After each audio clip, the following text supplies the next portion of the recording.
So, hello everyone. I'm Jason. And I'm Kylie. And welcome to Fracking Growth Moments, Ever-loving growth moments, where we talk about some of the tips and techniques that each of us have used personally and professionally to face adversity and come out stronger. Absolutely. Let's dive in. All right. So, for our first topic, we're going to talk about empathy in action. Right? Empathy is something I think that we've all heard a lot about, but specifically we want to dive a little bit into shifting empathy from knowing to doing. Empathy in action. I don't know about you, Kylie, but I heard or read recently that pre-pandemic in this country, in America, about 1 out of every 12 people were experiencing some kind of symptoms of anxiety or depression. Mm-hmm. And that since the pandemic today, we're really looking at about 1 out of 3 people experiencing symptoms like anxiety and depression. I think it underscores, it doesn't surprise me, but in a lot of ways it does, just for that drastic increase. And the piece where they say, hey, at least 1/3 of the population is feeling this and going through the very real stressors now, some for the first time, of anxiety and depression. That's really significant. Yeah, I mean, maybe if we have an elderly grandparent, maybe we know someone who has, been through something comparable to this. But this is all new for all of us. And as a neurodiverse person, one of the things that I've had to do, but also been lucky enough to do, is study a bit about how human brains work. And I think one of the things that's really useful to begin to understand for all of us is that, different brains are different. That, like, we all get that fingerprints are different, and we all get that, iris patterns are different. But I think that we sometimes lose track of the idea that while there's a number of universal traits and there's a number of universal biases, the combination of those traits and biases for each and every person is different. Different brains are different. And I think that means that while there are some really widely shared techniques that we can use, it also really, really is important for people to begin to kind of deeply know and understand themselves as an individual. When you wrestle with this.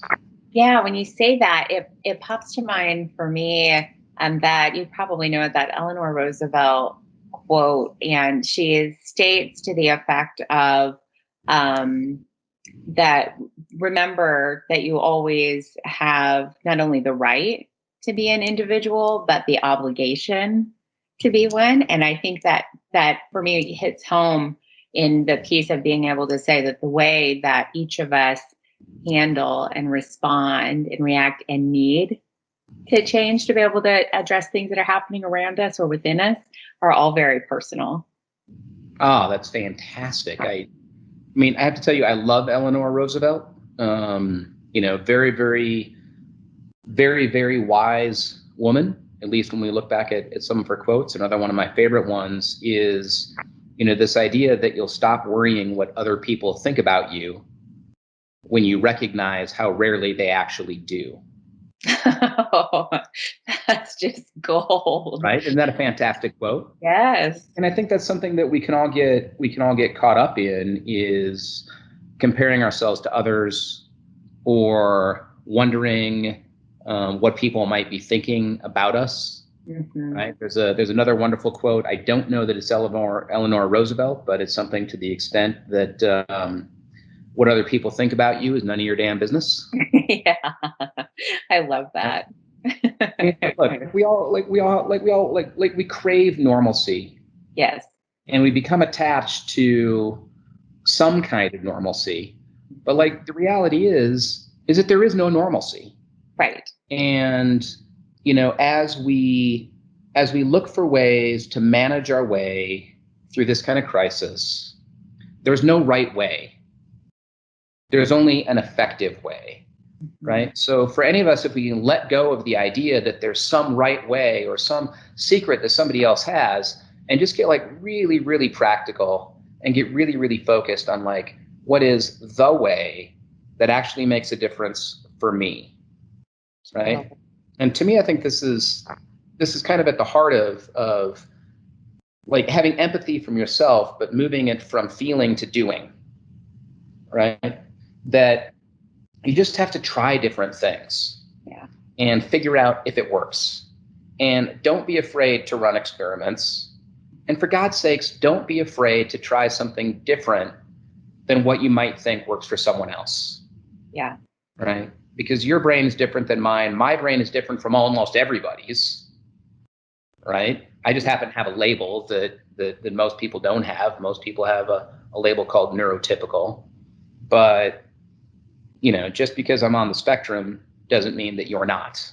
And it doesn't ultimately mean that everybody is. So, I mean, I think for me, that's one of the most important pieces of learning is just, you know, we all have unique brains.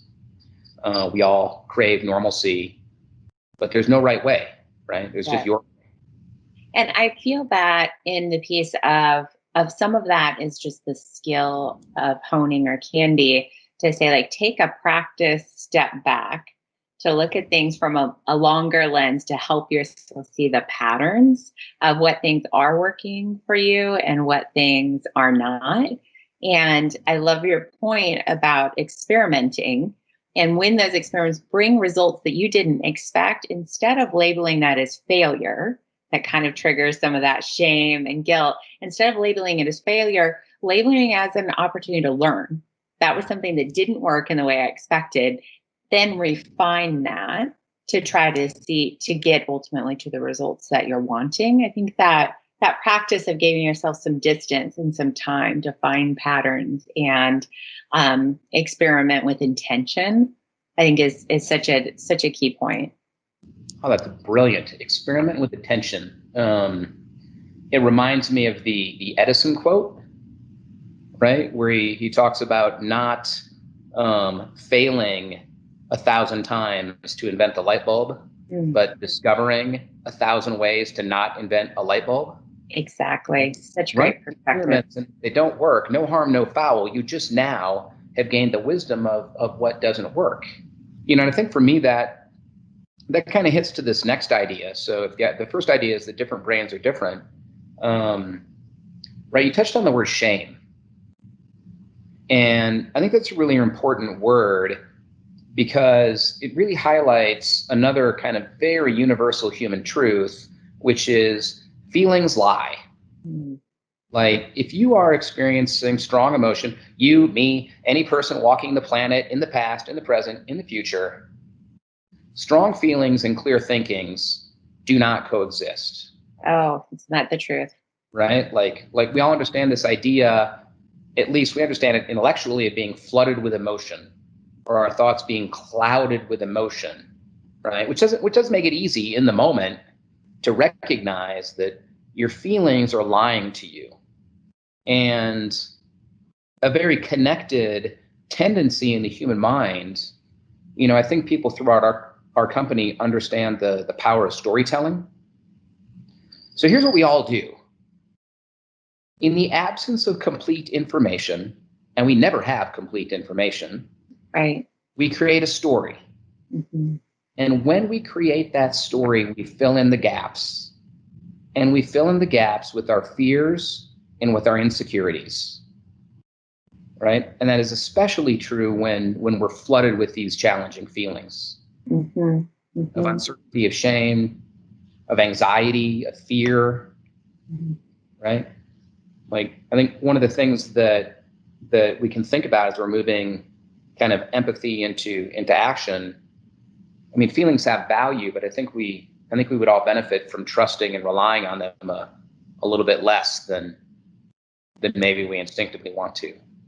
And there's that piece of being able to separate fact from what you're filling in. That is a skill to be able to help identify what's often that really fine line for where that starts to happen. I don't know that naturally we're always really aware of when we're doing it.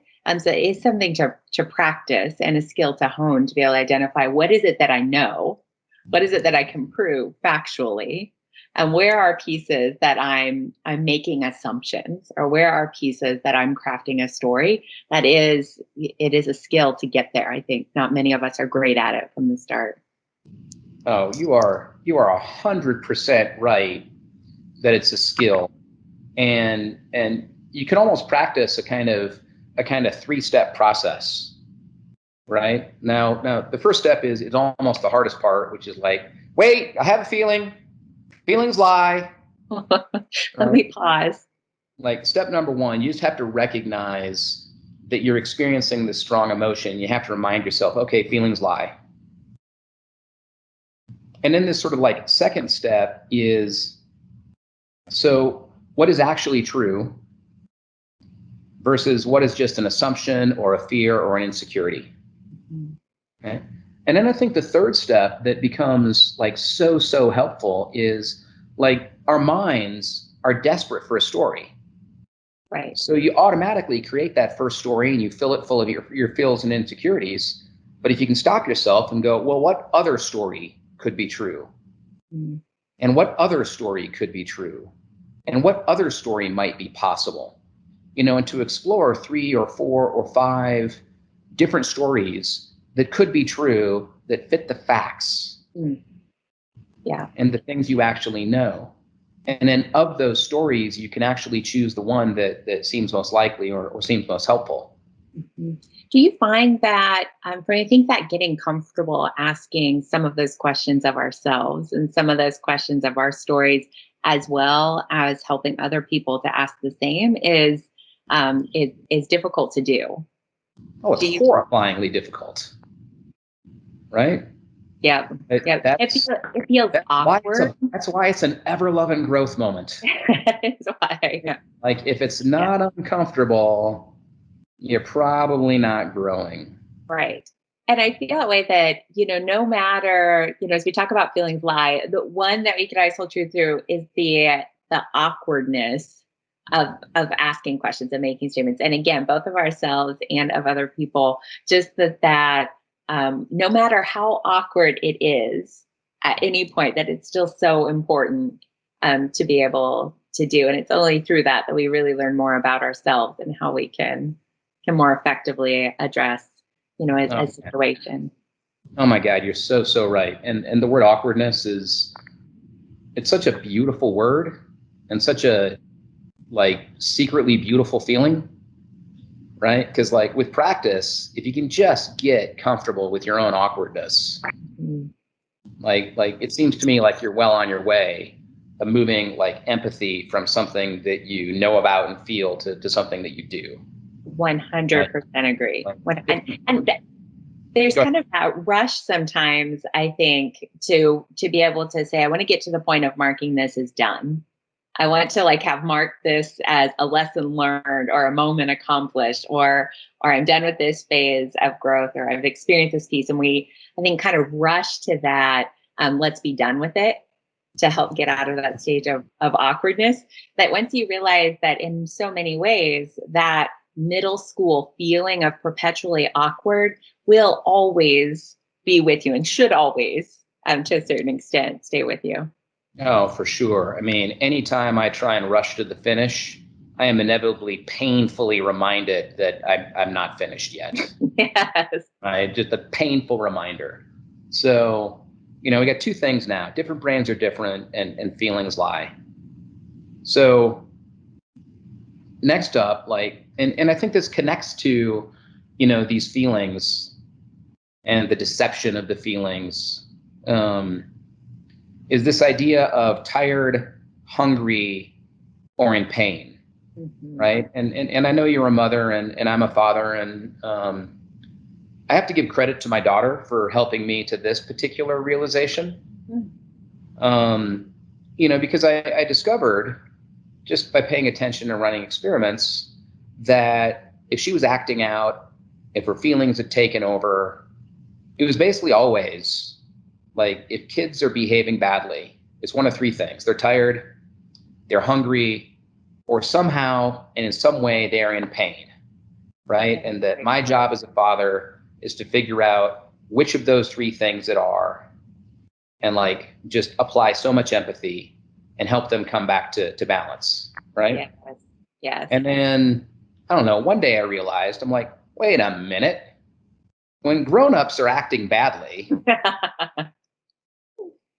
it turns out, I'm pretty sure that they're tired, they're hungry, or in some way or another, they're in some kind of pain. Yeah. Right? And for me, this has really been a remarkable secret and an incredible lesson in how to treat other people, especially other grown-ups, right? How any of us can do a better job of learning to treat one another well.